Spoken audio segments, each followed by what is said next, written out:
Okay, hello everyone. So today we're going to discuss now your continuation of your musculoskeletal disorders. Okay, we have already we've discussed already your osteoarthritis, and now we're going to discuss your another form of your arthritis, which is your rheumatoid arthritis. Okay, so pag sinabi kasi natin rheumatoid arthritis, okay, this is considered as autoimmune. Okay, this is considered as autoimmune disorder. Ano bang ulit ang ibig sabihin ng autoimmune disorder? Ibig sabihin nun, your body attacks yourself. Or ibig sabihin nun, kalaban mo mismo ang sarili mo. Okay, wherein your rheumatoid arthritis actually is a good example or an example of your rheumatic disorders na tinatawag natin. Kasi marami po tayong mga klase ng rheumatic disorders natin. Okay, so ngayon we also have here your pagdating sa age and gender naman, okay, your rheumatoid arthritis, it is more common on females. Okay, mas common siya sa mga kababaihan. And pagdating sa age, okay, common po to sa mga 10 to 40 years old.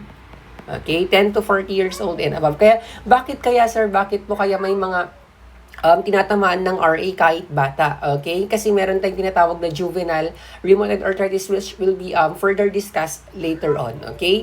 And of course, we also have your pathogenesis. So dito tayo mag-focus para mas ma-master natin yung ating tinatawag na the pathogenesis or yung mismong pathophysiology ng sakit na rheumatoid arthritis, okay? Mag-start muna tayo with your Miss Juan. Okay, di ba una muna, pag nagkaroon kasi tayo ng mga antigen, di ba? Mga antigen, ano ba yung mga antigens na yan? Okay, these are, kumbaga, mga foreign bodies, no? Like, for example, meron tayong mga bacteria, mga virus, mga ganyan, mga toxin or fungus that enters our body automatically, kakalabanin niya ng ating katawan. Okay, the immune system will definitely, will definitely attack those foreign bodies or antigen kasi that serves as a protective mechanism ng ating katawan from any invading microorganisms in our body. So ngayon, kapag pinatay ng katawan natin, yung mga antigens like for example, bacteria yan, okay, it kills the antigen. Okay, tandaan natin, no, sa lahat ng mga klase ng mga antigens, specifically with this one, pag napatay mo siya, okay, magkakaroon yan ng magproproduce yan ng bubuhay yan ng mga bagong kalaban. Kaya nga itong tinatawag natin na bacteria na to, or kumbaga itong tinatawag natin na antigen na to, okay, kumbaga para siyang zombie. Anong tawag natin sa zombie na yan? Yun yung tinatawag natin na GABs. Okay, ano bang ibig sabihin ng GABs? I know you're familiar with this one kasi I know na-discuss dapat to sa inyong MS1 with your immunology. Okay, so ito yung GABs. Anong ibig sabihin ng GABs? This is your group A. Hemolytic Streptococcus. Okay, ito po yung group A, hemolytic Streptococcus. And usually this, tawag dito, talaga ito yung usually nagkukos ng what? Nagkukos to ng mga tinatawag natin na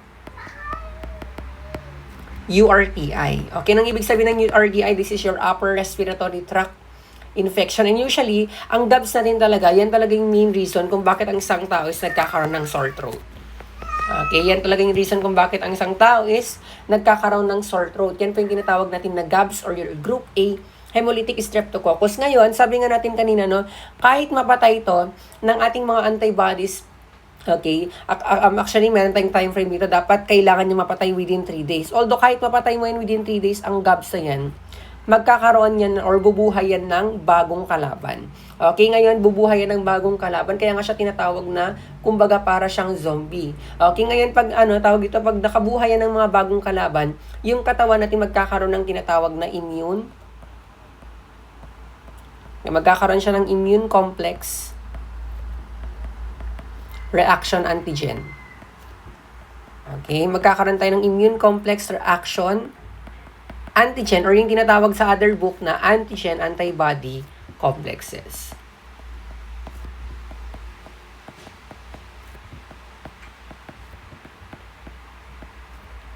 Okay, ngayon, pag itong mga reaction ng katawan natin pag nagkaroon tayo ng problem na ganyan, number 1, we have here yung tinatawag natin na kakaroon tayo ng, dito na tayo, allergic toxin. Okay, pag yung katawan natin nagkaroon ng allergic toxin yan, okay, what will happen? Okay, it will usually, tawag dito, kumbaga, nag-represent siya or nagkakaroon siya ng, nakakapag-produce siya ng tinatawag na scarlet fever.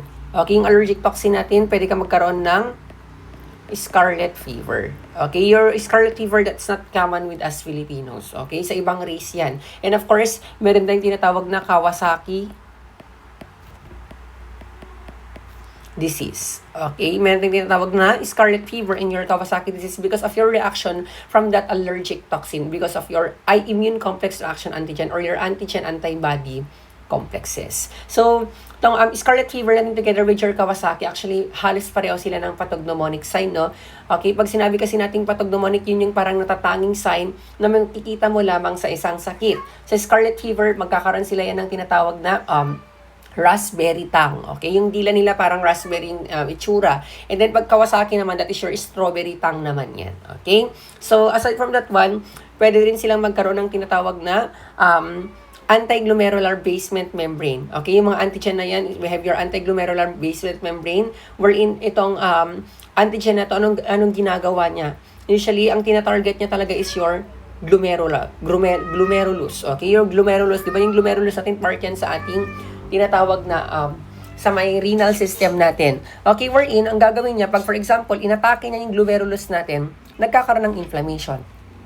Okay, nai-inflame po yung ating glomerulus. Pag na-inflame ang glomerulus, what will happen? Nagkakaroon ng, tawag dito, nabubutas siya. Pag nabutas ang glomerulus natin, what will happen? Again, nagkakaroon ka na ng glomerulitis. Okay, glomerulitis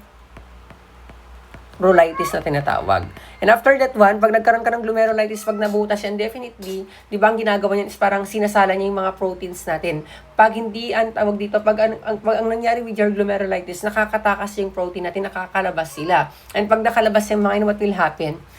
Yan na yung tawag dito, disease na tinatawag or disorder na tinatawag natin na nephrotic syndrome. Okay, nagkakaroon sila ng nephrotic syndrome. And then, pag nababayaan yan, that will lead to tinatawag natin na AGN or your acute glomerulonephritis. Okay? Next naman tayo here with your rheumatoid factor naman. Ano naman itong rheumatoid factor na to? So, ang ginagawa ng rheumatoid factor, pag ito ang, kumbaga nabuo ng ating tinatawag kanina na GABs, pag sa mga bata ito umatake, what will happen? Possible magkaroon yan ng RHD yung bata. Okay, ang ibig sabihin ng RHD, that is your rheumatic heart disease, and very common yan sa mga bata. And then pag for example hindi naagapan ng RHD natin, pwede yang mag-exacerbate or pwede makita ulit yan pag sila ay tumanda. Okay, bakit delikado ang RHD? Kasi yung RHD natin, usually sinisira niya ang mga valves in our heart. Okay, sinisira niya yung mga valves in our heart, and then pag nasira yan, eventually that will lead to tinatawag natin na congestive heart failure. Bakit magkakaroon ng congestive heart failure? Of course, pag nasira ang mga valves natin, di ba yung mga valves natin parang it serves as a gate, yung mga yan, yung mga valve na yan, wherein nagka-close and open yan para sa pagkakaroon ng normal flow ng ating blood in our circulatory system or in your coronary system. Okay, coronary blood flow. Ngayon, pag nasira yung mga blood na yan, nagkakaroon ng regurgitation. Kaya ka nagkakaroon ng congestive heart failure. Kaya delikado po ang ating rheumatic heart disease. Sabi nga natin kanina, no, kaya nga sinasabi nila kapag ang isang tao nagkakaroon ng sore throat, hindi po dapat yan nagtatagal within 3 days, ha? Kasi pag nagtagal yan within 3 days, hindi na po yan maganda.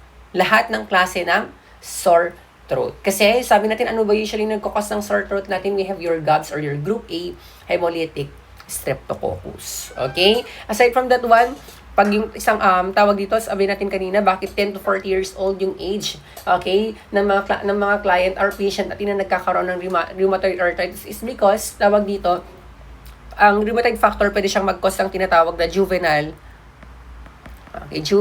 rheumatoid arthritis. Okay, yun yung arthritis na nakikita natin sa mga bata. And aside from that one, pag matanda naman ang tinamaan, of course, magkakaroon sila ng RA or your rheumatoid arthritis. So, anong ginagawa ba ng ating ano bang ginagawa ng ating tawag dito, ng ating antigen na yan? Okay, yung antigen na yan, class, is that pag sa rheumatoid arthritis, kumakapit po sila dito sa may synovium natin.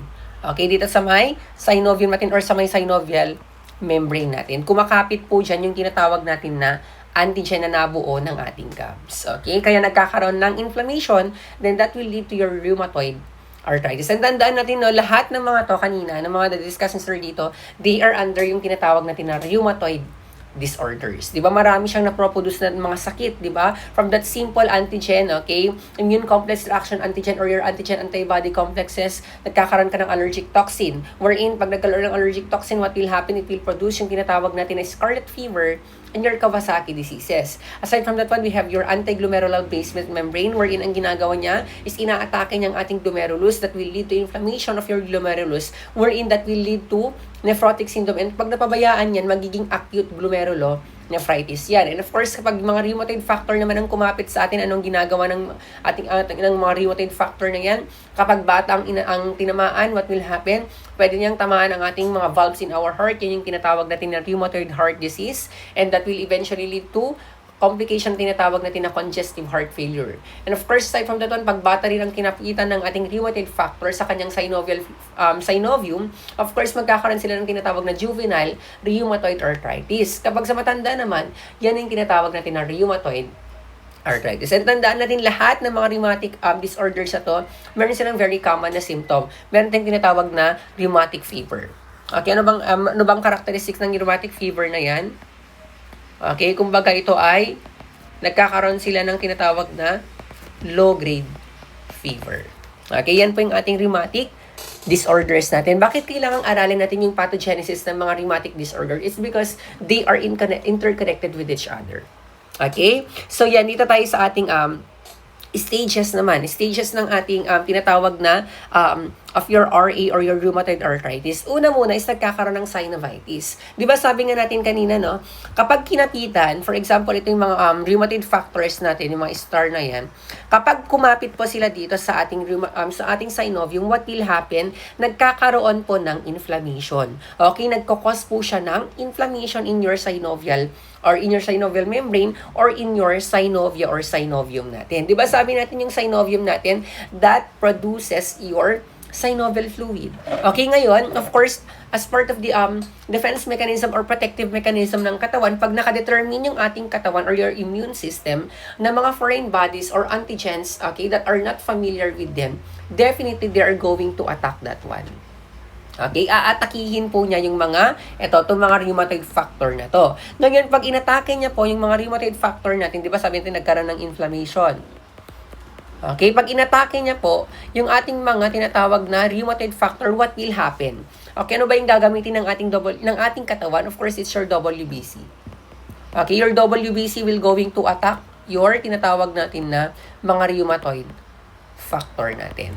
Okay, that is your synovitis kung bakit nagkakaroon ng inflammation of your synovium. Okay, next naman tayo dito. Kapag inatake kasi ng ating tinatawag na WBC, yung ating mga rheumatoid factor, what will happen? Okay, nagkakaroon ng tinatawag na pagmimix ng ating WBC in your synovial fluid. Remember, yung synovial fluid natin kanina, that is being produced by your that is being produced by your synovial membrane. And ngayon, pag nandito na, inatake ng ating mga WBC, yung ating mga rheumatoid factor, of course, hahalo sila dito sa ating synovial fluid.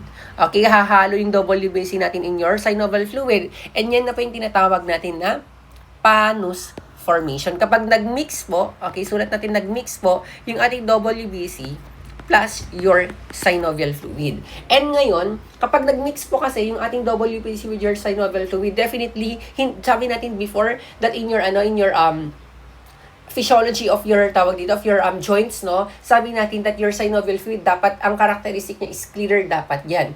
Pero pag humalo ang ating WBC doon sa ating tinatawag na synovial fluid, nagiging malapot yung ating synovial fluid. Pag naging malapot yan, what will happen? Nagiging gel-like siya. Pag naging gel-like po yung ating synovial fluid, what will happen? Nagkakaroon ka na ng stiffness. Okay, and that is one of the characteristics or sign and symptoms or clinical manifestation ng ating patient na merong rheumatoid arthritis. Nagkakaroon sila ng stiffness of their joints. Kasi nga sabi natin, pag humalo ang ating WBC plus your synovial fluid, what will happen? Nagkakaroon ng gel-like formation ng ating synovial fluid wherein your synovial fluid help with your lubrication of your joints. And of course, it also help with your mobility. Pag lumapot yan, hindi na po masyado nakakagalaw yung mga joints natin, kaya nagkakaroon po ng tinatawag na stiffness. I do hope nagigets natin, nurses, ha? And then after that one, okay, pag nagkaroon ng stiffness, remember, no, yung mga natin, yung mga tawag dito, yung gel-like consistency or concentration ng ano na yan, ng synovial fluid na yan. Anong nangyayari? Kumbaga para sila nagiging broken glasses. Okay, kumbaga nagiging matigas yan. Kaya nga siya tinatawag na fibrous ankylosis. Pag tumagas yan, pag tumigas ang ating mga, yung kumbaga yung tumigas na synovial fluid na yun, parang nagiging basag na salamin yan, what will happen? Okay, it will cause pain.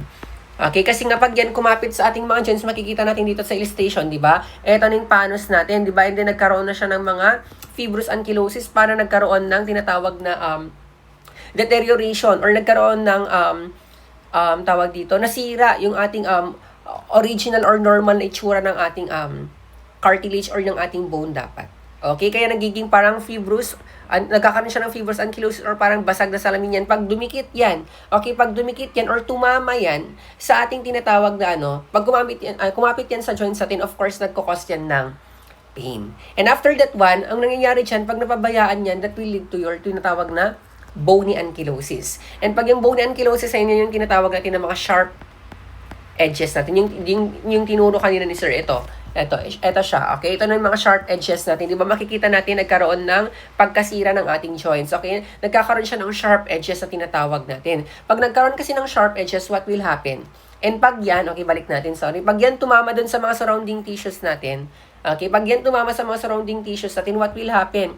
That will cause deformities. Okay? Nagkakos yan ng tinatawag na deformities. Nagkakaroon tayo ng deformities or nade-deform po yung mismong structure or itsura ng ating joints. Okay? Ngayon, remember nurses that your bony ankylosis, yan naman po yung hallmark sign ng ating tinatawag na rheumatoid arthritis natin. Kaya pag magpapapansin natin, ito yung tinatawag natin na mga deformities. Kapag sa may makikita natin dito na nagkakaroon siya ng ulnar drift.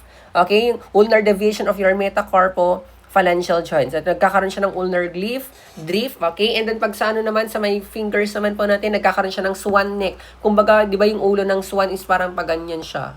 Di ba nagiging ganyan yung itsura ng ating mga tinatawag natin na small joints natin, particularly yung fingers natin. And of course, nagkakaroon din sila ng tinatawag na butiner deformity ng ating thumb. Nagiging paganyan naman yung thumb natin. Kaya, sabi nga ni Sir Zay, nung estudyante kami, di ba, after nung review, yung kamay kasi, although wala akong rheumatoid arthritis, sabi niya yung mga classmates ko dati, may RA daw ako kasi yung shape daw ng mga fingers ko is parang ganito. Pero hindi naman, lang siya, parang ganyan nga, pero wala akong rheumatoid arthritis. Okay, so yan po yung ating mga deformities in our rheumatoid arthritis during the late stage already, pag hindi siya na agapan. Okay, so na-gets natin. So next naman tayo here with our diagnostics. We have your X-ray, of course, kasi bone yan di ba? Kailangan ng X-ray together with your CBC dapat yan, hindi yan CBCC. Okay, so sa X-ray natin, ano nakikita natin? Nagkakaroon po tayo ng tinatawag na yung hallmark sign natin, which is your bony ankylosis. Okay, nagkakaroon pa ng bony ankylosis.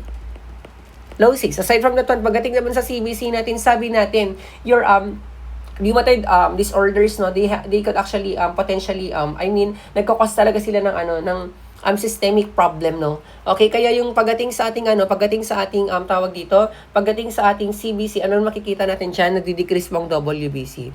Bakit sir nagdi-decrease ang WBC? Kasi nga the more na ginagamit natin yung WBC natin to attack the rheumatoid factor, the more din na lelesen yung kanilang bilang ng ating WBC. Kaya nagkakaroon sila ng decrease WBC. Aside from that one, nagkakaroon din po sila ng decreased RBC. That will be later on discuss kung bakit yung implication ng pag-decrease ng RBC natin due to your rheumatoid arthritis. Next, we have your ESR. Diba, tandaan natin, alam natin ang ESR, that is your erythrocyte sedimentation rate. And that indicates what? Pag nag-increase to, that indicates moderate to severe inflammation, di ba? Na-discuss na natin yan before na pag nag-increase ang ESR, ibig sabihin that indicates na meron tayong moderate or severe inflammation.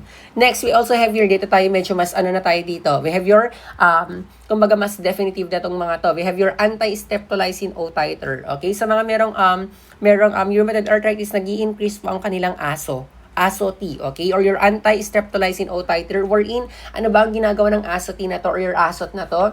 Okay? Lalo pag yung client natin wala siyang clear, okay? Wala siyang clear na history taking, Okay, para ma-determine sana natin na nagkakaroon siya ng kung bakit siya nagkaroon ng rheumatoid arthritis, okay? And also, this one, your ASOT kasi, it indicates what? It indicates post-strep infection. Ibig sabihin, nagkaroon siya ng, tawag dito, possible streptococcus infection, like your, for example, kahit simple nagkaroon ng GABS, nagkaroon ng sore throat, mga ganyan, that indicates sa possible natin, pag nag-positive yan yung client natin, or nag-increase, yung kanyang ASOT or your anti-streptolysin O titer, possible nagkaroon siya ng post-streptococcus infection. Next, ano naman dito sa ating rheumatoid factor? Sa mga client natin, of course, pag tinignan ka ng CBC, positive po ang kanilang rheumatoid factor. Diba? Sabi natin yung rheumatoid factor na yan po yung dumidikit sa ating synovium na nagkakos ng ating inflammation, okay, which is your rheumatoid arthritis natin. Next naman tayo here, of course, pagdating sa ating anti-nuclear antibodies, mas mas definitive na to. Okay, yung anti-nuclear antibodies natin kasi, that, yung implication nito is ginagamit natin to para makita natin kung meron bang tinatawag na autoimmune disorder. Like for example, magpapositive yung isang tao pag meron siyang mga autoimmune disorder, like in the case of your systemic lupus. Okay, or your lupus na tinatawag natin, or your SLE. Okay, also, since autoimmune din po yung ating RA, magpa-positive po yung client natin with your anti-nuclear antibodies natin. Okay, next naman tayo here with your symmetry. Okay, sa symmetry natin, nurses, pag ang ating osteoarthritis is unilateral, sa ating RA naman, magkaiba po sila. Bilateral po ang affectation dito. Okay, nagkakaroon po ng bilateral involvement ng ating mga joints in your RA. For example, kapag yung client natin meron siyang tinatawag na meron siyang kumbaga rheumatoid arthritis sa kanyang left fingers, okay, definitely sa my right fingers magkakaroon din yan.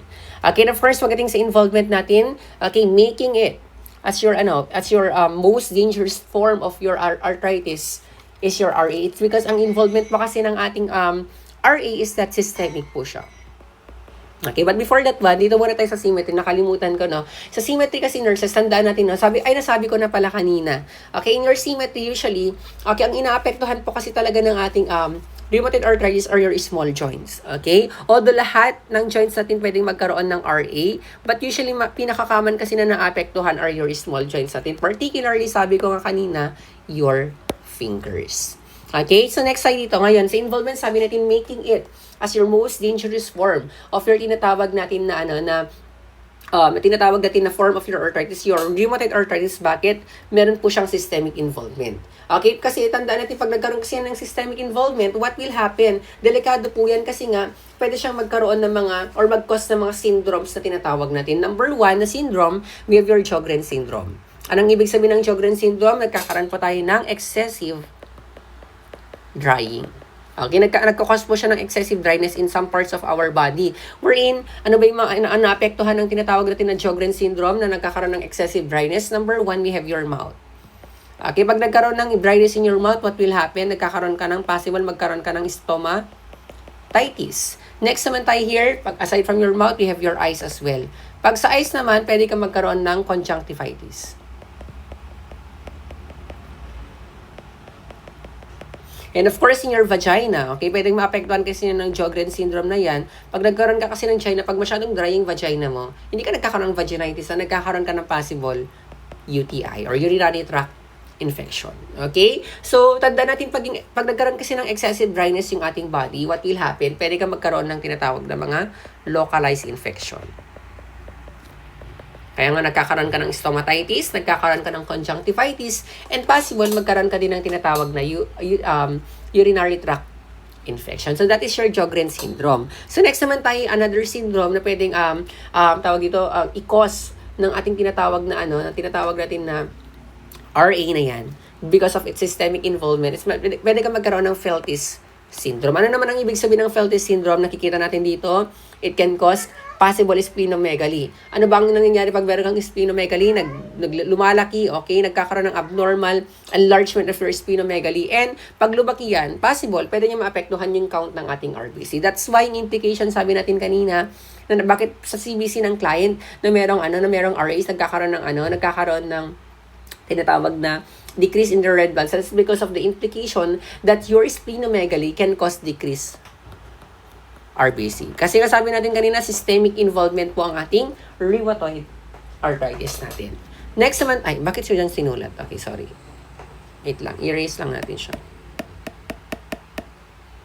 Okay, nagkakaroon ng decrease RBC. However, with your, sabi naman natin kanina, no, in your white blood cells, dahil palagi na, for example, nagkaroon ng introduction of your GOBS, nagkaroon tayo ng rheumatoid factor as part of your immune complex reaction antigen kanina, di ba? Ang nangyayari kasi diyan, pag nagkaroon tayong mga rheumatoid factors na kumapit sa ating mga synovium, syempre sisirain, sabi natin kanina, sisirain niya ng ating mga WBC. They're going to attack that antigen. So ngayon, pag palaging ginagamit yan, of course, magkakaroon ng decrease in your white blood cell. Okay, nagkakaroon ng decrease in your white blood cell, which is your leukopenia na tinatawag natin. And kapag nag-decrease po ang ating white blood cell, what will happen? Mas mataas ang chance, mas mataas ang risk ng client natin for infection. Kaya nga sabi natin kanina, kahit yung mga client natin or patient natin na merong RA, meron silang risk for infection. Okay, next naman tayo here with your stiffness. Sa stiffness naman po, ano naman po ang ating characteristics ng stiffness ng client na merong RA? Kung sa ating OA kanina, less than 30 minutes. Dito naman, more than 30 minutes po ang kanyang stiffness. Okay? And usually, nangyayari po during in the morning, and of course, prolonged rest naman po dito ha. Prolonged rest. 'Di ba? Kung sa ating OA, diniscuss natin na kapag during or after activity, kapag RA naman po is prolonged rest. Kaya nga siya sa morning nangyayaring stiffness yan kasi nga in the first place pag tulog tayo, gumagalaw ba tayo? 'Di ba? Hindi. Okay, kaya nagkakos siya ng stiffness in the morning and of course after prolonged rest. Okay, sa activity naman natin, of course, ang kailangan natin pagawa kay client natin, kung sa OA, hindi mo pwedeng pagawa niya ng full-blown na mga active range of motion. Okay, kasi nga, the more na ginagalaw mo yan, the more sumasakit. Sa RA naman, okay, ang kailangan natin pagawa sa kanila, since nagkakaroon ng stiffness after prolonged rest, kailangan natin ng active range of motion. Okay, ano bang purpose ng range of motion and active range of motion, not passive ha? It is to maintain yung ating tinatawag na joint mobility para magpapag-prevent, kasi pag natawag dito, kapag na-maintain natin yung joint mobility natin, we can prevent possible deformities. Kasi remember ha, pag napabayaan kasi natin yung deformities na yan, naging irreversible po siya. Hindi na po siya naibabalik dun sa dating anyo ng ating mga fingers or yung mga small joints natin pag yan ang napektuhan. Okay, proceed tayo sa ating management. Sa management naman natin, okay, sa application natin, kapag nagkaroon nurses ng swelling, yung client natin, okay, nagkaroon ng swelling again of their arthritis or their mga joints natin, of course, we're going to give cold compress or magbibigay tayo ng cold, okay? And of course, pag nagkaroon naman ng stiffness, okay, we can give your warm as well. Kaya nga, for example, yung mga merong RA, no, talagang for example, during kapag umaga, di ba, magkakape yan, okay? Their cup of tea, their cup of coffee na mainit, hot coffee, okay? By simply holding it, nakakatulong yan to relieve that stiffness, okay? And of course, pagdating sa medications naman natin, we have here, of course, we have your aspirin, okay? Para saan ba sa aspirin? We're going to give your at least 600, okay, so natin 600 milligram of your aspirin, okay? Every 4 hours. Okay, 4 hours. Okay, we're in dito sa ating aspirin ngayon, consider kasi siya na parang mainstay drugs natin. Okay, we're in, bakit kaya mainstay drug? Kasi yung aspirin natin, sabi nga natin kanina, meron siyang 4 A's, no, sa OA discussion natin. Ano yung mga 4 A's na yan? Meron siyang analgesic property, anti-inflammatory, okay, meron siyang antipyretic, and of course, antiplatelet. But, since RA ang problem natin dito, nakakatulong siya for its analgesic property para ma-relieve yung pain, and of course, para mag-subside yung ating inflammation, meron kasi siyang anti-inflammatory effects. But, remember, no, pagdating sa ating side effects, okay, anong pinaka-common na side effect ulit? Paulit-ulit, we have your bleeding. Okay? Next naman tayo here with your, aside from your bleeding, pwede din siya mag-cause ng tinatawag natin na ototoxicity. Okay? Because your aspirin, this is considered as high-grade ototoxic na medications yung mga yan. Ibig sabihin, pag high-grade ototoxic yung mga yan, it can actually damage your what? Anong cranial nerve yun? Dapat alam nyo. It can damage your cranial nerve number 8 or your vestibulocochlear cranial nerve or nerve. Okay? Pag nasira kasi yung cranial nerve number 8 natin, pwede ka magkaroon ng irreversible hearing loss. Okay, next tayo with your NSAIDs. Your NSAIDs naman, okay, same also with your aspirin, nakakatulong po yan for your pain. Okay, kasi of course, pag NSAID yan, meron siyang analgesic property. Wherein, tandaan natin na pag yung aspirin natin together with your NSAID, pwede sila mag-cause ng tinatawag na GI distress. So, kailangan natin dapat ibigay ang ating aspirin also with your NSAID. Dapat yan ay after meals, dapat yan. Okay, next tayo with your steroids. Okay, sa steroids natin, nurses, is that, since, tawag dito, no, sabi natin before that your RA, meron siyang systemic involvement. So, pag merong systemic involvement yan, pwedeng si client natin magkaroon ng chance na mas mataas yung chance sila magka-develop ng mga infection, di ba? So, yung client natin, particularly pag merong RA yan, mas preferred na dapat ibibigay natin yung steroids via what? Via intra-articular ulit yan. Okay, sa mismong, sa mismong joints or sa mismong, sa joints mismo yan, ituturok yung ating steroids. Kasi kapag IV yan, okay, pag intravenous yan, or orally mo binigay yan, it can cause possible immunosuppression. Okay, remember that one natin, it can cause possible immunosuppression yan. Pag via IV or intravenous or orally mo binigay ang ating steroids. That's why mas prefer na dapat intra-articular po dapat binibigay yung ating steroids. Okay, next naman tayo here, we have your, magic drug na tinatawag natin, that is your DMARD. Okay, DMARD. Ano bang ibig sabihin ng DMARD natin? That is your disease-modifying anti-rheumatoid drugs. Bakit siya tinawag na magic drug? Okay, kasi ang example nito, your DMARD, we have your cryotherapy. Para saan si cryotherapy natin, nurses? This is a very expensive drug. Wherein, bakit siya nagiging expensive? Kasi this is made out of gold compounds. Wow, di ba? Gold compounds. So, magandang investment din pag meron tayong RA, mayaman na tayo. Kasi nga, meron tayong tinitake na cryotherapy. Charot lang. Mahal po kasi yan. Okay, gold din po ang kanyang presyo. Kasi this is made out of gold compounds. Wherein, aside from your cryotherapy, meron din tayong tinatawag na thiomalate. Okay? Thiomalate. Para saan naman si thiomalate natin, nurses? This is given 1 times per week. But, since this is also very expensive, no? Okay? And this is given what? Anong route of administration natin? This is given intramuscular naman po to. Bakit siya nagiging expensive? Bakit hindi siya practical? Kumbaga, para sa mga client natin na mayroong RA. Okay? Bakit? Kasi ang onset nito, nurses, remember, the onset of your thiomalate is 3 to 6 months, diba? Ang tagal niya bago niya mag-take effect. So, for example, isang dose, once a week, one times per week, nagbigay ka ng isang dose, nagbigay ka ng pangalawang dose, nagbigay ka ng pangatlong dose, aabutin ka pa ng 3 to 6 weeks para makita mo na magte-take effect na yung gamot. So, tendency nun, hindi siya practical, diba? Mahal siya, okay? Hihintay mo pa yung 3 to 6 months na bago mo maramdaman na meron ng effect yung gamot natin or mag-take effect na yung gamot natin. Kaya siya considered expensive tong mga disease-modifying anti-rheumatoid drugs natin. But, ang kinagandahan naman ng ating thiomalate is that, okay, matagal ang kanyang onset, but pagdating sa duration, matagal din po ang duration ng tinatawag natin na thiomalate kasi it will at least take 3 to 4 years po yung effectivity ng gamot na yan. Na yung client natin, for the 3 to 4 years, wala siyang pain na mararamdaman, wala siyang inflammation, and of course, there will be no progression, no? Progression ng kanyang deformities or ng kanyang disorder itself. Kaya nga siya magandang investment, kaso nga lang, of course, it will pay or it will require, tawag dito, a lot of money. Kaya nga siya tinatawag na magic drug. Kaya nga siya magic drug kasi nga, tinatawag natin siyang expensive. And that is your DMARD na tinatawag natin. We have your cryotherapy and your thiomalate na tinatawag natin. Okay, next naman tayo, last here. We have your surgery. Okay, in your surgery, nurses, okay, remember, no, sabi natin, pag napabayaan kasi ang ating deformities, okay, in your due because of your RA, hindi na po siya naibabalik sa dati. Nagiging irreversible po yung deformities natin. Wherein, sa surgery natin, okay, it's not for preventive, okay, preventive measures, but it's for only for preventive measures or to prevent the progression of your deformities, but not for reconstructive. Okay, hindi po siya pang reconstructive. Okay? Ngayon, sabi natin, anong surgery natin, surgical management natin for your RA, meron ting tinatawag na synovectomy. Okay, wherein pag synovectomy yan, we're going to remove, okay, some parts of your synovium.